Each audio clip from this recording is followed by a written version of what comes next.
Sejam todos bem-vindos! Estamos no ar, então, com mais uma edição do Fato Econômico, a economia além da conjuntura. Mais uma edição para a gente falar do Focus. Hoje também tem distribuição de frequência, a gente já vai explicar o que é isso. E comigo está André da Silva Pereira, economista, nosso doutor em economia, economia aplicada, gosta muito de falar sobre esses assuntos. Fala aí, André, tudo bem? Tudo certo? Tudo bom, Moisés? Vamos falar um pouco hoje de um material que é divulgado pelo Banco Central, mas eu olhava, mas nunca pensei em adentrar um pouco mais sobre o tema. Mas hoje vamos dar uma pincelada nisso aí. Hoje tu resolveu, então, dar uma olhada mais a fundo Hoje eu nessa... resolvi, em função do tempo e Boa. do clima. Não, e é bom, né, para que a gente possa entender um pouco mais aí dessas divulgações que o Banco Central faz, porque a gente sempre se concentra, especialmente na segunda-feira aqui, no Focus, né? Mas, assim, a gente tendo outras informações, outras publicações, outros relatórios, isso ajuda a gente a entender um pouco mais aí, principalmente sobre essas decisões e também as expectativas, porque se a gente dá uma olhada aqui, vamos já abrindo o Focus, a gente vê que praticamente não mexeu em nada da semana passada para cá. Muito pouco tendência aí de estabilizar, né? As expectativas, por exemplo, para o IPCA, 4,8% em relação a 4,81% que estava na semana passada. O PIB, mesma coisa, 2,16%. A taxa básica de juros também, mesma expectativa de 15% para fechar o ano. A única coisa que caiu um pouquinho foi a expectativa de câmbio de fechar o ano em 5,45%. Mas se a gente for ver aí a semana passada, estava em 5,48%, não, R$ 5,45 para a semana passada, que estava em R$ 5,48. Mas se a gente for ver um pouco mais anteriormente, há 4 semanas estava em R$ 5,55. É uma tendência de queda, de uma semana para outra praticamente estável, né? Mas tem uma tendência de queda aí do dólar. Mas também não é algo extraordinário, né? E dá para se dizer que, como a gente está perto aí do final do ano, está praticamente tudo precificado, já tudo pré-definido, digamos assim, em relação às expectativas para o Boletim Focus e esses indicadores aí do mercado, IPCA, PIB, câmbio e taxa básica de juros. E aí, então, agora eu queria que tu falasse um pouco mais sobre a distribuição de frequência, já que tu entrou um pouquinho mais nesses assuntos, né, André? E trouxesse para nós aí os teus insights em relação ao que tu leu, ao que tu avaliou, né, ao que tu analisou aí, né, dessa publicação do Banco Central, distribuição de frequência. Então, Fala aí vamos para lá, gente. Moisés. Deixa só esse material aí informativo do Banco Central, o Focus, só para dar uma pincelada com alguns detalhes, né? Uhum. O que a gente tem de detalhes antes da gente entrar ali na distribuição de frequência? Tem uma fala hoje do economista-chefe do Banco Bradesco, dizendo que ele acredita que o IPCA vai convergir para 4,5% de IPCA esse ano. Né? O que eu fiz? Eu fui pegar os últimos 3 meses dos últimos 5 anos, né? Eu peguei só dos últimos 5 anos, baixou aquela síndrome de brasileiro preguiçoso, e nenhum desses últimos 5 anos, desses últimos 3 meses, a gente tem uma inflação que a gente corrija para baixo. A Eu partir fiz só essa dessa, análise. a partir Né? dessa data, digamos assim. Isso aí. Né? Então, nos últimos 3 meses, a gente sempre tem um repique inflacionário por algum motivo, interno ou externo. Então, a gente nunca tem uma convergência no sentido decrescente de taxa de inflação oficial IPCA. Tá? Então, isso eu acho que já refuta ali. Mas pode ser que ele tenha alguma modelagem escondida que não nos deu. Né? Eu não fiz nenhuma modelagem, estou só olhando o passado, fazendo uma análise fundamentalista do passado. Certo. Você fala várias vezes que a gente tem sempre um efeito inflacionário nos últimos meses do ano. Os IPCs que fazem parte dos IGPs confirmam isso. Né? IPC, IPCS, assim por diante. Então, a gente já vem, desde setembro ou outubro, já com indicativo de inflação maior. Tá? Então, esse é o primeiro ponto. O segundo ponto é com relação ao câmbio. Né? Você falou que foi uma ligeira e ligeiríssima queda, 0,03 centavos, né? No câmbio em uma semana e de 10 centavos em um mês. A gente teve nessa semana, né, um efeito interessante, que já se repetiu, se não me engano, 15 vezes, 12 vezes, agora me falta a memória, é essa questão do shutdown de aprovar o orçamento dos Estados Unidos. Né? Isso criou, neste momento, né, uma valorização do dólar lá fora, mas mesmo criou uma desvalorização do dólar internamente. Né? É isso muito em função da liga que deu lá, como diz lá o nosso presidente, entre o Donald Trump e o nosso presidente quando eles estavam lá na ONU. E eles tiveram uma videoconferência hoje e marcaram um encontro presencial. Isso fez, então, que o dólar desse uma desvalorizada. Né? A gente tem, ao mesmo tempo, o efeito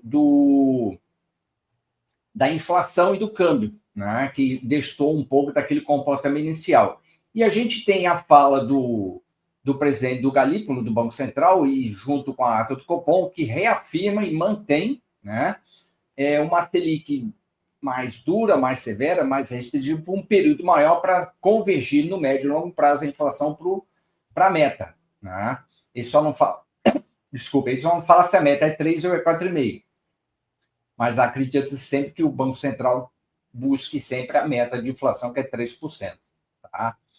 Isso é o que teve assim, de notícias circulando de sexta, sábado e domingo e no dia de hoje. Tá?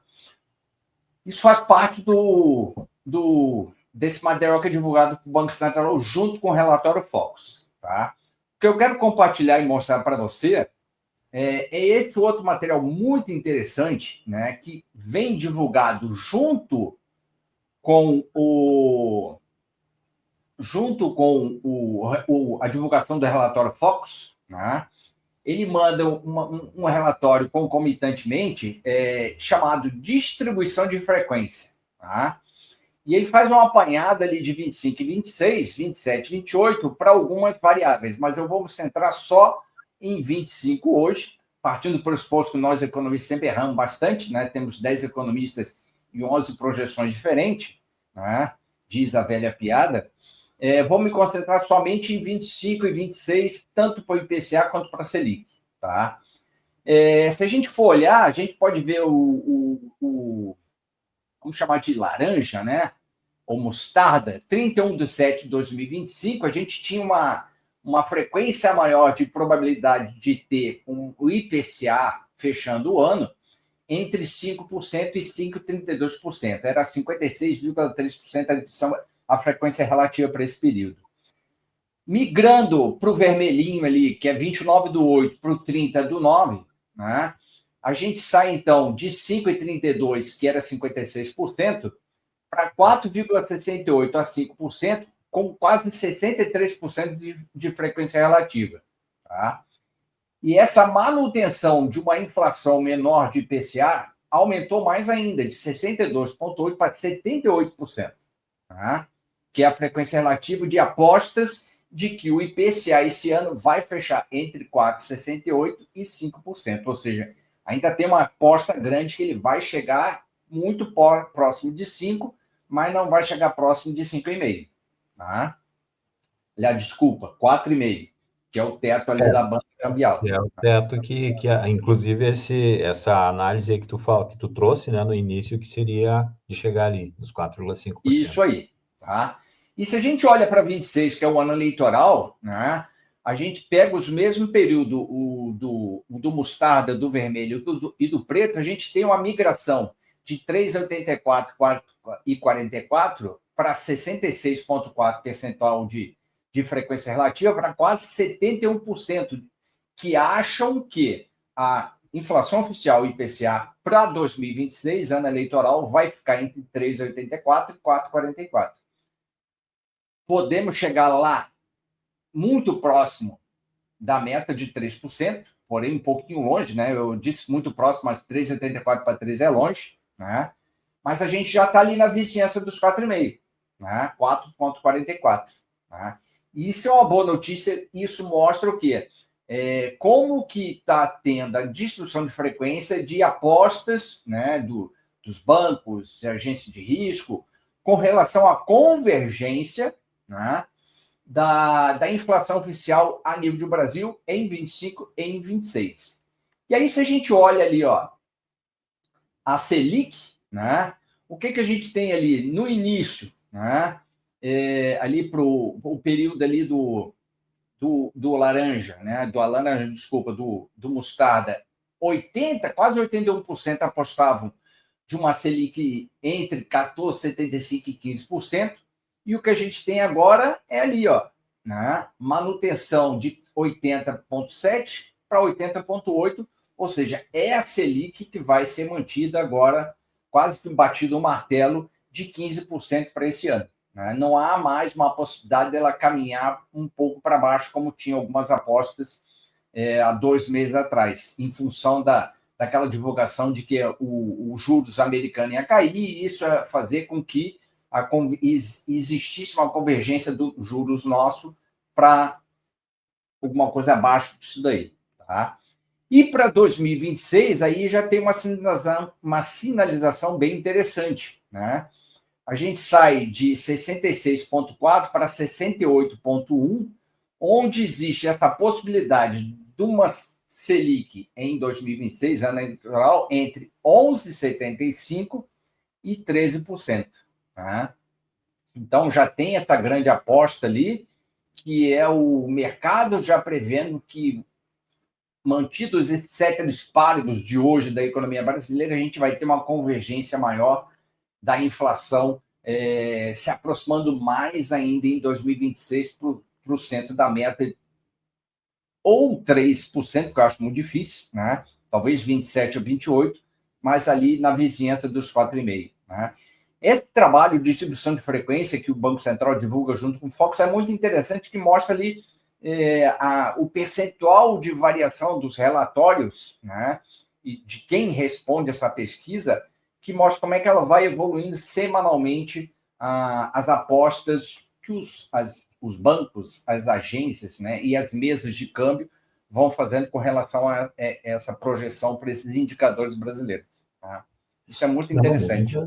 Muito interessante, com certeza. E a gente viu que as tendências foram justamente, né, resultado dessa taxa de juros alta, né,